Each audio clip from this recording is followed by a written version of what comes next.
Here trying to rewrite history and put himself next to Kobe. This fragile knee, fragile back, ahi tuna jelly spine punk that played with Yao Ming and some of the best point guards you can find, and he'll stub his toe and fall out. He even said it. You were one of the most offensively gifted players he'd ever played against. When Tracy McGrady tried questioning Kobe Bryant's greatness after his tragic passing, he had no clue the storm he was about to spark in the basketball world. The moment he spoke, legends jumped in to protect the Mamba's name like it was sacred. The whole league felt the shockwave when people heard those comments that many felt disrespected Kobe's legacy. But what T-Mac didn't see coming was how fast players from different eras stood together, backing a man whose greatness they watched with their own eyes. Kwame Brown, who never bites his tongue, jumped in instantly. He fired back at McGrady's comments without hesitation because he played next to Kobe and saw that obsession with work every single day. His reaction showed he couldn't believe someone would even question the Black Mamba's legacy. But Kwame wasn't standing alone in this heat. Replace me with Kobe with Shaq. I don't win a championship. You don't think I could carry the Lakers to a championship? Like, I've never had the opportunity. Correct. I felt like if I was put in that position to win a championship, I damn sure would show up and do what I do in the playoffs to elevate my team to that level. I just never had the chance. So do I get diminished because I never won a championship? Right. Yeah, is it my fault? My fault. Right. I was never put in that position, Steve. Penny Hardaway, a legend with his own respect in the game, stepped in to protect Kobe's honor. Hardaway knew what it meant when your name sits next to greatness, so he wasn't letting those comments slide without saying something loud and clear. And then things got even bigger once Kendrick Perkins entered the mix. Big Perk, known for speaking straight without sugarcoating anything, made it clear why McGrady's comments were way out of line. He talked about the respect that should always be there when you mention legends who are no longer with us. He even repeated the phrase exactly as said. Hey, Josh should say he is in trouble. Then Jalen Rose stepped into the battlefield too. Even though he had intense battles with Kobe on the court, he still respected the greatness and stood up for the Mamba's legacy. When even former rivals defend your name, that shows the kind of impact you left on the entire game. Even Stephen A. Smith, who never runs from smoke, stood against McGrady on this one. His fiery defense of Kobe Bryant showed that some things simply shouldn't be touched, especially when talking about a man who passed away in such a heartbreaking way with his daughter. Out here trying to rewrite history and put himself next to Kobe. This fragile knee, fragile back, ahi tuna jelly spine punk that played with Yao Ming and some of the best point guards you can find, and he'll stub his toe and fall out. Nobody don't want to tell you the truth, Tracy McGrady. You soft. That's why you an old nigga that retired, that's living with regret. Don't try to put yourself up next to Kobe. Nigga, I'm living good. Nigga, I'm the landlord. You don't hear me up here talking about, and I got a great argument. Let's break down why McGrady's words hit so hard. Kobe Bryant wasn't just another great player. He was a full cultural force who passed the boundaries of basketball. His Mamba mentality turned into a mindset people used in business, school, and real life. And the numbers make the story even louder. 5 NBA titles, 18 All-Star selections, and that legendary 81-point explosion that still shakes fans today. But stats alone don't capture the level of dedication Kobe lived with every single day. When you line him up next to guys like Vince Carter, the picture becomes crystal clear. Carter was electric, athletic, and one of the most exciting players ever, no doubt, but his career didn't have the championship moments or the big stage fire that built Kobe's legacy. Hey, y'all. The disrespect need to fucking stop, man. It needs to stop. Let the man rest in peace.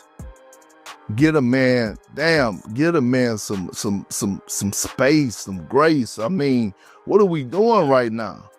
We're around here. Every time I look up, it's something different about Kobe, and it's not positive. It's something negative. Oh, Kobe wasn't this. Kobe wasn't a primary defender. Kobe, and all. Man, shut the fuck up. Kobe Bryant was like that on both ends of the floor. Take it from a guy that had multiple battles with Kobe. Take it from a guy that at the highest level, at the most important part of the season in the NBA Finals, I went to war against Kobe 2 times. 2 times. Celtics, Lakers. Matter of fact, in that type of rivalry in the NBA Finals. Vince played long, but playing long without real playoff success tells a whole different story. Then you look at the comparison with Allen Iverson, and another layer appears. Iverson was fearless, skilled, and carried teams through his own brilliance, no question. But Kobe showed a different level. Not just individual power, but championship leadership that pushed teams to the top. Both players had that killer instinct, but Kobe turned his into real team success. What made Kwame Brown's defense hit so hard was the fact that he saw Kobe's grind up close with his own eyes. Kwame watched the 4 a.m. workouts, the crazy film sessions, and that non-stop chase for perfection that put Kobe on a different level from everybody else. This wasn't just about talent. This was dedication most people can't even imagine. And losing Kobe along with his daughter Gianna added a pain that made any criticism feel completely out of place. This wasn't only about a basketball star passing away. The world lost a father, a mentor, and a source of inspiration for millions around the globe.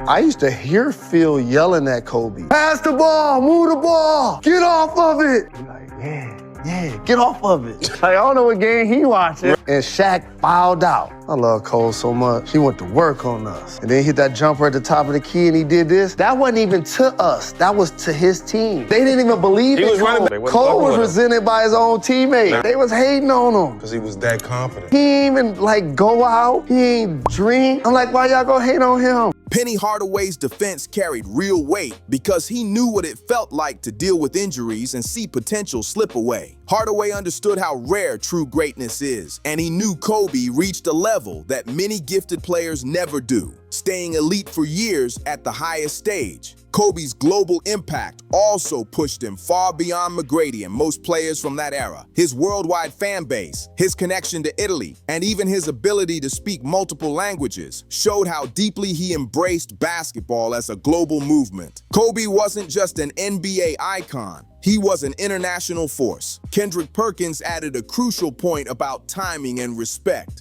There's a big difference between a real basketball debate and something that feels like taking shots at someone's legacy when they're not here to speak for themselves. In the basketball world, there are unwritten rules, and respecting legends, especially those who passed tragically, is one of the strongest ones. In the spirit of Kobe Bryant, let me end this segment by saying this. Say what you will about Kobe Bryant. That brother put in the work. And it was never an option for him to miss games or to not represent basketball the way that he did. I want everybody to remember that brother was about putting in that work. What made this whole situation even louder was how it brought players from every era together like one big force. Former Lakers, old rivals, current stars, retired legends. Everybody united to protect Kobe's legacy like it was untouchable. Respect on that level doesn't appear by accident. It's earned through years of greatness and real character. The clutch gene that separated Kobe from players like McGrady showed up in every big moment. While McGrady kept getting stuck in the first round, Kobe was out there stacking game winners, closing playoff series, and building a championship reputation that the whole league feared. Jalen Rose stepping in made things even deeper. Rose was part of the legendary Fab Five and had plenty of battles against Kobe through the years. So when someone who competed against you still stands up for you, that says everything about the respect you built as a competitor and as a person. Mamba mentality is not a mentality, it's a lifestyle. I've seen Mamba mentality destroy more careers. I've seen it help. Too intense, too hot. People want the flame, but they don't want to touch the fire. Are you willing to put aside the things that aren't as important to you? The Mamba mentality wasn't just some catchy phrase. It became a blueprint that athletes all over the world followed. From tennis stars to football players to business leaders, people everywhere applied Kobe's mindset to chasing greatness in their own fields. Stephen A. Smith's passionate reaction showed how strong the emotional bond was between fans, media, and Kobe himself. After decades of covering the league, Smith understood exactly what made Kobe different, and his response made it clear this wasn't only about basketball. It was about honoring someone who inspired millions. The contrast between McGrady's playoff struggles and Kobe's championship runs tells the full story without needing extra explanation. Both were insanely talented, but one kept rising when the lights were brightest, while the other became known for leaving the postseason early. Championships aren't everything, but they matter when you talk about all-time greatness. Kwame Brown's rise in the media world came partly from his willingness to defend players he respected and call out anything he felt crossed the line. I'm truly thankful. I got the chance to play against Michael Jordan, Kobe Bryant, and of course LeBron. I'm going to name those three because we're always talking about the greatest to play the game. Kobe Bryant should and will always, out of my mouth, be named one of the greats to ever play the game. They deserve to be talked about as a trio, not a duo. Explain to me more why you are saying Kobe needs to be in there and what you're seeing as to why he isn't always mentioned. I don't understand why. The approach of MJ was just like Kobe. He looked at the blueprint of MJ and he said, I'm going to do that and more. And he's won. It's proven. Why is he not in that conversation? His defense of Kobe showed that even with all the criticism he took during his own career, he knew real greatness when he saw it. The legacy side of this whole debate goes way past one disagreement. It showed how the basketball community checks itself when someone steps out of bounds while talking about a legend. The way everybody responded sent a loud message about what's acceptable when discussing players who can't speak for themselves anymore. What made Kobe's career so incredible was how he rebuilt himself again and again. Early on, Kobe was the explosive athletic guard who attacked nonstop. In the middle of his run, he became the unstoppable scorer nobody could slow down. And later in his career, he evolved into a strategic leader who brought the best out of every teammate. That type of growth is something many talented players never reach. The heart of this controversy isn't just basketball talk. It's about basic respect. Kobe Bryant is anywhere between 7 and 11. Where do you have him? I got him at 11. That's why I have him. A what? James, Keep Jordan, going. Jabbar, Chamberlain, Russell, Magic, Bird, Duncan, Olajuwon, Diesel. What the hell? Now, I feel like Kobe gets slighted about all people this. who played against Kobe, thank you. they know. Thank They you. know. They Thank know. you. If you haven't played against either one of them guys, you don't realize how good they really were. What I say all the time, my opinion is Mike and then it's Kobe. Who do you think is like similar to Kobe now? Nobody. Stop it. Well, I mean, like you got Kyrie and Devin. No, stop it. I mean, Will you stop it? I don't compare anybody to Mike, but if I had to answer the question, Kobe is the closest thing to Mike. And is there somebody that's close to Kobe? No. When someone passes away in a heartbreaking situation, especially alongside their child, the right thing to do is honor their memory and appreciate what they gave the world. The way the basketball community responded to McGrady's comments showed that some things should never be used for attention. When you look at the numbers, the passion behind the defense becomes even clearer. Kobe's career averages of 25 points, 5.2 rebounds, and 4.7 assists came with 5 championships and 2 finals MVPs. McGrady's strong averages, 19.6 points, 5.6 rebounds, and 4.4 assists, came with 0 championships and no playoff series wins as the main option. What Kwame Brown stressed in his response was Kobe's unmatched preparation. He talked about how Kobe would show up to the gym hours before anyone else, study film until late at night, and treat every single practice like it was Game 7 of the finals. This wasn't just talent, this was pure obsession with perfection. The international basketball world also stepped up to protect Kobe's name during all this. Players from Europe, Asia, and South America, who grew up inspired by Kobe's global mindset, started sharing personal stories about how the Black Mamba shaped their careers and even their lives outside of basketball. Penny Hardaway's defense hit especially hard because of his own battle with injuries. He knew how rare it is for a player to stay elite for nearly 2 decades without suffering the kind of career-ending setbacks he went through. Kobe's ability to maintain greatness for that long made everything he did even more unbelievable. The business side of Kobe's legacy also became part of the conversation. His post-retirement grind, from his Academy Award-winning short film Dear Basketball to his smart investments, showed that his excellence wasn't limited to the court. McGrady's post-career resume couldn't match that level in any real comparison. Stephen A. Smith also pointed out a key part of Kobe's impact: the next generation. Current NBA stars like Jason Tatum, DeMar DeRozan, and many others have publicly credited Kobe as their main basketball inspiration. This mentor influence built a legacy that will last far longer than any statistical argument ever could. The clutch numbers make the story even louder. Kobe hit 8 game-winning shots in the playoffs, while McGrady had just 1 in elimination situations.